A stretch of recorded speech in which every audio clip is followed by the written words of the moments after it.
तय मान के चलिए ये गठबंधन टूटेगा और नीतीश जी लालू यादव के साथ मतलब महागठबंधन के साथ मिल के बिहार का चुनाव लड़ेंगे। इसीलिए अधिकारियों का ट्रांसफर पोस्टिंग भी किया जा रहा है। चुनाव की तैयारी चल रही है। चिराग पासवान का बयान भी जो है बिल्कुल वो नीतीश जी के समर्थन में आ रहा है। अभी आया है। अभी आया है, उस समर्थन में आ रहा है कि अगर हमने नीतीश कुमार का समर्थन नहीं किया तो हमारे पार्टी जो हमारी जो लोजपा है, जो हमारे पिताजी का सपना था, वो भी धराशायी हो जाएगी। जो काम संजय झा को करना चाहिए था, जो काम ललन सिंह को करना चाहिए था, जन्मदिन पे भी उन लोग का वो खुशी वाला रुख सामने नहीं आया, वो काम निशांत कर रहे हैं। ये दोनों कहाँ हैं? ये दोनों आखिर क्या कर रहे हैं? अरे आज उप मुख्यमंत्री बना के तो तेजस्वी यादव को राजनीति का ककहरा नीतीश कुमार नहीं सिखाया। दगाबाज है, बेईमान है, धोखेबाज है, झूठ बोलता है, झूठे पर उसका है नीति बनी हुई है। हम नीतीश कुमार से कुछ नहीं लिए, हम तो उल्टा नीतीश को दिए। तो क्या हमारे सामने नीतीश कुमार बोलेगा? उसकी कोई हैसियत औकात नहीं है। और शकुनी चौधरी के पुत्र सम्राट चौधरी ने कहा कि हम तो नीतीश जी को मुख्यमंत्री बनाने के लिए आगे आए। लेकिन ये बात आप तय मान के चलिए कि भारतीय जनता पार्टी ने तय कर लिया कि इस बार नीतीश कुमार के नेतृत्व में बिहार का चुनाव भले हो जाए, नीतीश कुमार के नेतृत्व में भले चुनाव हो जाए, मुख्यमंत्री नीतीश कुमार को नहीं बनना ही बनाएंगे। नमस्कार, आप देख रहे हैं फाइनल पोस्ट पुरुषोत्तम के साथ। बिहार के राजनीति के गलियारों से रोज नई नई खबरें सामने आ रही है, लेकिन आज हम आपको एक ऐसी खबर बताएंगे, खबरों के पीछे की वो खबर बताएंगे जिसे सुनकर आप चौंक जाएंगे। क्या है वो खबर? हम अपने editor in chief Gyaneshwar Gautam ji से जानेंगे। स्वागत है सर आपका। धन्यवाद पुरुषोत्तम। कौन सी ऐसी खबर है भाजपा की, वो आखिर कौन सी तैयारी है जिसको लेकर के अभी तक लोगों के सामने वो चीजें सामने नहीं आई हैं, लेकिन भाजपा उस रणनीति पे तैयारी कर रही है, उसी नीति को लेके आगे बढ़ रही है बिहार में? देखिए पुरुषोत्तम, भारतीय जनता पार्टी ने तय कर लिया है कि 2025 का चुनाव वो अपने दम, अपने बूते, अपनी ताकत से लड़ेगी। नीतीश जी को वो चेहरा नहीं बनाएगा, नरेंद्र मोदी के चेहरे पे चुनाव होगा। और इसकी पहली झलक भागलपुर में जो प्रधानमंत्री की सभा थी उससे मिल गई। ये तो बहुत बड़ी खबर है कि नीतीश कुमार को साइडलाइन कर दिया जाए। बिल्कुल नहीं, साइडलाइन नहीं किया जाएगा। जैसे नेताओं के बयान को आप अगर देखेंगे तो आपको ये लगेगा कि कुछ बोलता है, कुछ विरोध करता है, कुछ बोलता है, कुछ विरोध करता है। मतलब भारतीय जनता पार्टी नीतीश कुमार के सामने वो खेल अभी जो है सस्पेंस की स्थिति, सस्पेंस क्रिएट करेगा कि नीतीश कुमार घबरा के कहीं इधर उधर भटके भी नहीं, लेकिन इधर भी नीतीश कुमार हैं, है ना। भारतीय जनता पार्टी के सारे खेल और सारे दावों को खूब अच्छे तरीके से समझते हैं। तो इन्होंने भी अपनी गोटी, अपनी खिचड़ी पकानी शुरू कर दी है कि बीजेपी, वो कहावत है ना कि तू डाल डाल तो मैं पात। तो बीजेपी जिस दिन अगर बीजेपी 11th आवर में भी इनको मुख्यमंत्री का चेहरा घोषित नहीं करती है तो तय मान के चलिए ये गठबंधन टूटेगा और नीतीश जी लालू यादव के साथ मतलब महागठबंधन के साथ मिल के बिहार का चुनाव लड़ेंगे। और उसी समय निशांत का प्रोजेक्शन भी होगा। मतलब 11th आवर की जो तैयारी है उसको भी नीतीश कुमार ने कर ली है। पूरी तैयारी नीतीश कुमार की तरफ से पूरी तैयारी हो चुकी है। देखिए, ये जो खबरें हम आपको बता रहे हैं, इन खबरों के पीछे की जो सच्चाई है वो बहुत माइन्यूट ऑब्जर्वेशन के बाद जो देश के बड़े बड़े टॉप मोस्ट जो कुछ जर्नलिस्ट हैं जो हम लोगों के साथ जुड़े हुए हैं, आज सुबह हम लोगों की एक मीटिंग हुई थी वेबिनार पे ही, और वेबिनार पे जो तथ्य सामने आए उन तथ्यों के आधार पर आपको बता रहे हैं कि भारतीय जनता पार्टी बहुत उत्साहित है दिल्ली की जीत के बाद। क्योंकि 27 वर्षों के बाद दिल्ली की जीत मिली और भारतीय जनता पार्टी की सरकार कभी बिहार में नहीं बनी, बिहार में हमेशा वो छोटे भाई की भूमिका में रहा। तो इस बार भारतीय जनता पार्टी ने ये जिम्मेवारी दे दी है प्रधानमंत्री नरेंद्र मोदी को कि आप इस बार बिहार में भी अपनी सरकार बनाइए, और उस मिशन में वो लग गए हैं पूरी तैयारी के साथ। साम दाम दंड भेद जो भी होगा, जैसे होगा, जिस तरीके से को ये एहसास हो गया कि 27 साल बाद जब दिल्ली की राजनीति में हम वापसी कर सकते हैं तो बिहार में क्यों नहीं। एग्जैक्टली और इसके लिए नरेंद्र मोदी को चुनावी मैदान में उतार दिया गया, उनके चेहरे को चमकाने। एक बात मुझे बताइए, भागलपुर की जो सभा थी कोई चुनाव का समय नहीं, ठीक है, कुछ भी नहीं, अचानक से ये प्रोग्राम सेट हुआ। तो ये सारा सेट जो प्रोग्राम हुआ, वो प्रोग्राम के पीछे की रणनीति भी वही थी। एक तो कैबिनेट का विस्तार कराना है, उसमें भारतीय जनता पार्टी के मंत्री बढ़ेंगे ताकि बीजेपी और ज़्यादा मजबूत स्थिति में हो, और एक मैंडेट देने की कोशिश है, एक नैरेटिव सेट करने की कोशिश है बिहार की जनता के बीच में कि देखिए हम गठबंधन में हैं, तो जिसकी जितनी भागीदारी उसकी उतनी हिस्सेदारी, है ना। तो चूँकि संख्या बल में आप ज़्यादा हैं, नीतीश जी संख्या बल में कम हैं, है ना, और इसी वजह से देखिए इनको 13 मंत्री पे इनको समेट के खुद 22 मंत्री बीजेपी के हुए। तो तैयारी बीजेपी की चल रही है, और बीजेपी इस बार जो है, इस बार मान के बीजेपी ये चल रही है कि इस बार अगर नहीं तो फिर कभी नहीं। अच्छा, मतलब इस बार एकदम पुरजोर तैयारी। तो इस बार पूरी पुरजोर तैयारी है, लेकिन नीतीश जी भी अपनी पूरी तैयारी करके रखे हैं। अच्छा। इसलिए कि नीतीश जी मुख्यमंत्री की कुर्सी अपने हाथ से किसी भी स्थिति में नहीं जाने देंगे, हाँ चाहे जो हो जाए। तो नीतीश जी भी अपनी पूरी तैयारी में हैं। और आपको मैं एक चीज़ और भी बता दूं, देश के किसी भी समाचार एजेंसी से आप बात कीजिएगा तो बात करके देख लीजिएगा, ज़्यादा कंफर्टेबल है बिहार में। अगर सत्ता बिहार की सत्ता अगर हासिल करनी है तो नीतीश और लालू अगर एक साथ एक मंच पे चुनाव लड़े तो इनकी जीत सुनिश्चित है। भारतीय जनता पार्टी अपनी पूरी ताकत लगाने के बावजूद भी कुछ नहीं कर पाएगी।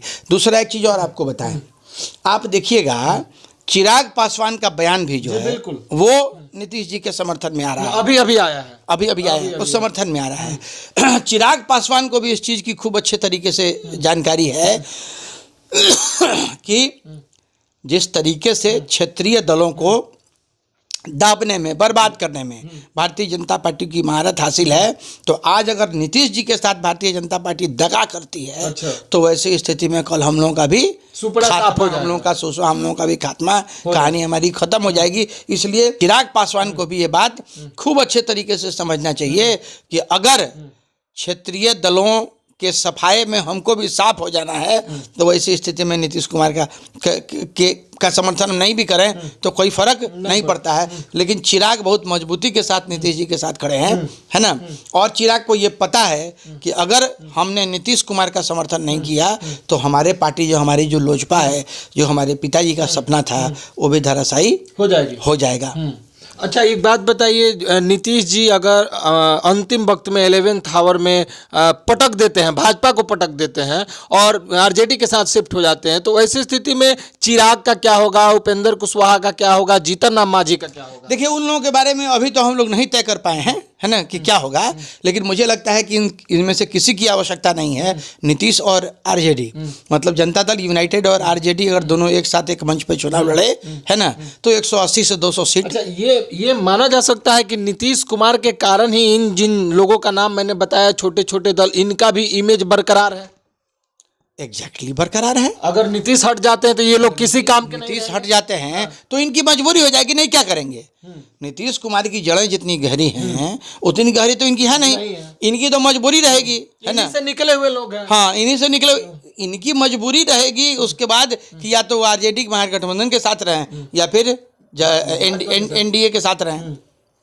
अच्छा, एक और महत्वपूर्ण सवाल है कि नीतीश कुमार ने जिस तरह से अभी इस समय बजट का सत्र आने वाला है, उससे थोड़े समय पहले में जिस तरह से अधिकारियों का तबादला हुआ है बिहार में, इसको लेकर के बहुत सारे सवाल हो रहे हैं। देखिए, अभी क्या जरूरत है? देखिए, नीतीश जी अपनी पूरी तैयारी में लग चुके हैं। अच्छा, आज लॉ एंड ऑर्डर की मीटिंग भी कर रहे हैं। वही मैं आपको बता रहा हूँ, नीतीश जी अपनी तैयारी में लग चुके हैं। और नीतीश जी के पीछे जो इनके इनर कैबिनेट के लोग हैं, उन लोगों ने भी तैयारी प्रारंभ कर दी है कि बीजेपी अगर अपना पैतरा दिखाएगी तो उसको किस तरीके से जवाब दिया जाएगा। इसीलिए अधिकारियों का ट्रांसफर पोस्टिंग भी किया जा रहा है।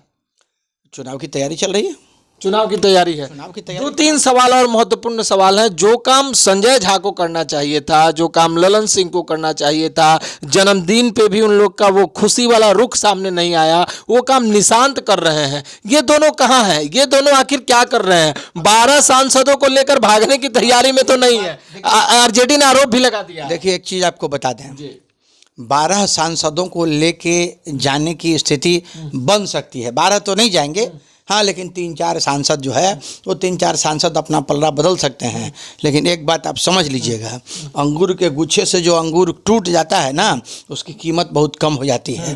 तो क्षणिक तौर पे आपको भले ही कोई लाभ मिल जाए, लेकिन आगामी दूरगामी परिणाम जो है उसके बड़े खतरनाक होंगे, और दोनों के लिए खतरनाक होंगे। जैसे आरसीपी सिंह के लिए हुआ था। देखिए, जैसे आरसीपी सिंह के साथ हुआ, एक बात आप समझ लीजिए, भारतीय जनता पार्टी ये सोच के चलेगी जा रही, तो जदयू में था, जदयू से हमारे पास आ गया, तो जब ये पार्टी का नहीं हुआ तो हमारा भी कब तक वफादार रहेगा।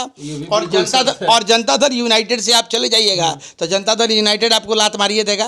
तो कहावत नहीं है, धोबी का गधा, ना घर का ना घाट का। और आप देख लीजिए, मैं आपको बता रहा हूँ, जिन जिन लोगों ने अपने कुनबे से हट के अलग राजनीति करने की कोशिश अलग राजनीति करने की कोशिश की, सिंधे ही क्यों ना, हाँ, चाहे वो सिंधे ही क्यों ना हो, ठीक है, उनका पतन हो गया, हो जाता है, हो जाता है ना। तो आप बिहार की राजनीति में भी देख लीजिए, उपेंद्र कुशवाहा अलग हुए थे, क्या स्थिति हो गई थी, आरसीपी सिंह अलग हुए, क्या स्थिति हो गई, नागमणि अलग हुए, क्या स्थिति हो गई। तो कई तरह के इस तरह के नेता हैं। होता क्या है कि संस्कृत में एक श्लोक भी है कि संघे शक्ति कलयुगे, कलयुग में संघ में बड़ी ताकत है, संघ में बड़ी शक्ति है। तो संघ की शक्ति से जो बाहर निकलेगा उसका सर्वनाश, उसका सफाया हो जाना है। तो निशांत कुमार को लेकर के जो चीजें चल रही हैं बिहार, कोई कंफ्यूजन नहीं है पुरुषोत्तम, तय मान लीजिए। नीतीश कुमार को भी खूब अच्छे तरीके से पता है और निशांत को भी खूब अच्छे तरीके से पता है। मैं अपनी बात दोहरा रहा हूं कि अगर निशांत ने पार्टी की कमान नहीं संभाली, वैसी स्थिति में जनता दल यूनाइटेड का सर्वनाश हो जाएगा, जनता दल यूनाइटेड विखंडित हो जाएगी, और भारतीय जनता पार्टी और राष्ट्रीय जनता दल दोनों इसी इंतजार में बैठा है। इसीलिए निशांत की लॉन्चिंग कराई जा रही है। इसीलिए निशांत की लॉन्चिंग कराई जा रही है। लेट क्यों हो रहा है? समय का इंतजार कीजिए ना। अच्छा। सामने जो बैठा है वो नीतीश कुमार है ना, सामने जो बैठा है वो नीतीश कुमार है ना। ऐसा ही लोग नहीं कहता था कि उसको 56 इंची का आतड़ी है ना। तो सामने बैठे, हाँ, सामने बैठने वाला व्यक्ति जो है वो नीतीश कुमार है। राजनीति का बहुत बड़ा खिलाड़ी है ना।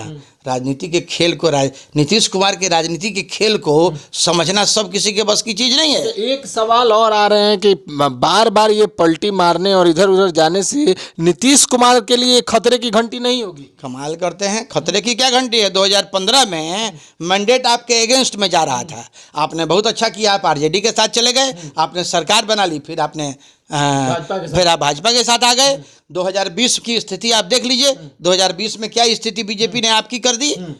चिराग को आगे करके आपको तो नेस्तनाबूते कर दिया था। और हम आपको एक बात और बताते हैं, 14 विधायकों को जबरदस्ती सरकार ने जिताया जनता दल यूनाइटेड का। नहीं तो आज जो ये 30+ का आंकड़ा है ना, 42 का जो आंकड़ा है, वो 25 से 30 के बीच में होते, मतलब ये हाल हो गया, ये स्थिति हो गई थी। हाँ, बैलेट वोट में कोई 10 वोट से जीता, कोई 20 वोट से जीता, कोई 100 वोट से जीता, कोई 200 वोट से जीता। अच्छा, है ना। तो इस तरह की स्थिति पैदा हो गई थी। आरजेडी को भी कमतर आंकना जो है वो बहुत गलत है। उसके पास एक मुश्त वोट है, उतना वोट नीतीश जी के पास भी नहीं है, और उतना वोट एक मुश्त, उतना वोट भारतीय जनता पार्टी के पास भी नहीं है। भाई वीरेंद्र, आरजेडी के जो नेता, उन्होंने कहा है कि वो आएंगे तो स्वागत है, नहीं आएंगे तो भाजपा उनको खा जाएगी, आएंगे हम लोग विचार करेंगे। यानी आरजेडी ने दरवाजा खोल के रखा हुआ है। देखिए भाई वीरेंद्र क्या तय करेंगे? तय तो लालू यादव करेंगे, तय तेजस्वी यादव करेंगे, भाई वीरेंद्र थोड़े ही तय करेंगे।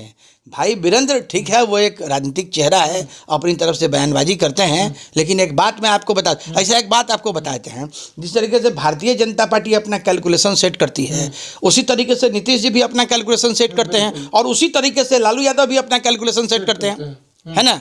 तो उस कैलकुलेशन में आपको बता दें, फिट बैठते हैं नीतीश कुमार। अच्छा, उस कैलकुलेशन में बिल्कुल फिट बैठते हैं। हालांकि एक बात आपको और बता दें, सामंजस्य स्थापित नहीं हो पाता है सरकार चलाने में। जनता दल, भारतीय राष्ट्रीय जनता दल का इतना ज़्यादा मैंने इंटरफेरेंस होता है ना, जो नीतीश जी बर्दाश्त नहीं कर पाते हैं, जिसके चलते संबंध गठबंधन टूट जाता है। लेकिन अब इतनी समझदारी तेजस्वी यादव को भी हो गई है कि भाई बिना नीतीश कुमार को अपने साथ साधे हुए हम राजनीति के शीर्ष पर नहीं पहुंच सकते हैं। अरे आज उप मुख्यमंत्री बना के तो तेजस्वी यादव को राजनीति का ककहरा नीतीश कुमार नहीं सिखाया। अच्छा, तेजस्वी यादव को लेकर के भी एक चीज जो सामने निकल करके सामने आई कि विजय सिन्हा पथ निर्माण विभाग के मंत्री हुआ करते थे हाल ही फिलहाल अभी तक, उनका विभाग छीन लिया गया और कारण ये बताया जाने लगा कि वो बार बार तेजस्वी पे हमला करते थे कि जांच बैठाएंगे जेल भेजेंगे, जांच बैठाएंगे जेल भेजेंगे, लेकिन इस मंसूबे पे तो पानी फिर गया। तो इसके पीछे भी नीतीश कुमार का हस्तक्षेप है। देखिए मैंने आपको कहा ना, नीतीश कुमार की राजनीति को समझना बड़ा मुश्किल है। पथ निर्माण विभाग इनसे छीन लिया गया और भारतीय जनता पार्टी के ही एक नेता नितिन नवीन को दे दिया गया है ना। नितिन नवीन का जो परिवार है वो परिवार बिहार के राजनीति में, भारतीय जनता पार्टी की ही राजनीति में बहुत पुराना इन लोगों का गढ़ रहा है। इनके फादर भी विधायक थे, नितिन नवीन भी विधायक हैं, आने वाली पीढ़ियां भी विधायक रहेंगी। वो परिवार का एक इस तरह का बनावट बना हुआ है। तो बहुत तरह का जो खेल होता है वो पर्दे के पीछे होता है ना। अब आप शकुनी चौधरी के बयान को सुनिएगा। शकुनी चौधरी ने कहा कि हम तो, नीतीश कुमार दगाबाज है, बेईमान है, धोखेबाज है, झूठ बोलता है, झूठे पर उसका है नीति बनी हुई है, हम नीतीश कुमार से कुछ नहीं लिए, हम तो उल्टा नीतीश को दिए। तो क्या हमारे सामने नीतीश कुमार बोलेगा, उसकी कोई हैसियत औकात नहीं है। और शकुनी चौधरी के पुत्र सम्राट चौधरी ने कहा कि हम तो नीतीश जी को मुख्यमंत्री बनाने के लिए आगे आए हुए हैं, है ना। तो समय का पहिया जब घूमता है तो पॉलिटिशियंस जो हैं उनके स्टेटमेंट्स भी जो हैं उसी तरीके से घूमते रहते हैं। लेकिन ये बात आप तय मान के चलिए कि भारतीय जनता पार्टी ने तय कर लिया कि इस बार नीतीश कुमार के नेतृत्व में बिहार का चुनाव भले हो जाए, नीतीश कुमार के नेतृत्व में भले चुनाव हो जाए, मुख्यमंत्री नीतीश कुमार को नहीं बनाएंगे। और ये बात नीतीश कुमार को पता हो गई है। आगे आगे देखिए होता है क्या। नीतीश कुमार के पास दोनों हाथ में हमेशा लड्डू रहता है ना। और मैं आपको फैक्ट बता दूं, जितने भी पॉलिटिकल एनालिस्ट हैं या सर्वे करने वाले लोग हैं वो सबको इस चीज़ के बारे में पता है कि जनता दल यूनाइटेड अगर आरजेडी के साथ जाके चुनाव लड़ती है तो 180 से लेकर 200 सीट इन लोगों के पास आएगी और बीजेपी का सुफड़ा साफ हो जाएगा बिहार से। बहुत बहुत धन्यवाद सर आपका। तो जैसा कि आप देख रहे थे कि तैयारी भाजपा की हो गई है, नीतीश के नेतृत्व में चुनाव लड़ेंगे लेकिन मुख्यमंत्री नहीं बनाएंगे। और नीतीश कुमार को भी इन सब चीजों के बारे में बहुत अच्छे तरह से पता चल गया है। नीतीश कुमार के दोनों हाथ में लड्डू हैं, नीतीश कुमार के पास 100 विकल्प हैं और 2025 का यह विधानसभा चुनाव नीतीश कुमार के ही इर्द गिर्द, नीतीश कुमार के ही नेतृत्व में, और चुनाव होने के बाद मुख्यमंत्री नीतीश कुमार ही होंगे ऐसा सुनिश्चित नीतीश कुमार ही करेंगे बिहार के इस राजनीति में। तो बने रहिए आप हमारे साथ, देखते रहिए फाइनल पोस्ट। बहुत बहुत धन्यवाद।